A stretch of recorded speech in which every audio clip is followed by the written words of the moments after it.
আমার জীবনের ভয়ঙ্কর একটা অভিজ্ঞতা গল্প হলো সত্যি, এবং এটা এখানে না, এটা আমার মেদিনীপুর মহিষাদল গ্রামে আমার মাসির বাড়ির ঘটনা। হ্যাঁ, মাসির বাড়ির ঘটনা। রাত তখন 2:33 এরকম হবে। তা আমার পাশে অয়ন ঘুমোচ্ছিল।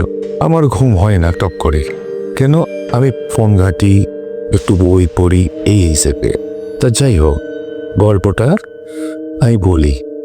সত্যি অয়ন, হ্যাঁ আমার বন্ধু, ও ঘুমিয়ে আচ্ছন্ন, এবং হঠাৎ আমিও ফোন ঘাঁটছিলাম, ফোনটা বেজে উঠলো, আমারও কানটা গেল ফোনের দিকে। অয়নও উঠল, হঠাৎ স্ক্রিনে ভেসে উঠল মা। কিন্তু অয়নের মা তো 5 মাস আগেই মারা গেছেন। হ্যাঁ, অয়নের বুক করতে করতে ফোনটা ধরল সে। উপাসের এক শান্ত পরিচিত কণ্ঠস্বর। হ্যাঁ, অয়ন, তখন ভালো আছিস? ওর মা তখন বলছে আর কি। অয়ন ভাবছে, মা এখনো অপেক্ষা করি? অয়ন হচ্ছে গলা স্বর শুকিয়ে এলো। সে পিস করে পড়ল, মা আপনি কিভাবে?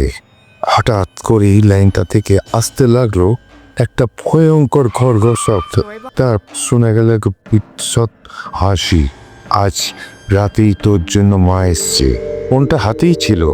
আয়নার দিকে তাকাতেই দেখলো আয়নায় মা দাঁড়িয়ে আছেন।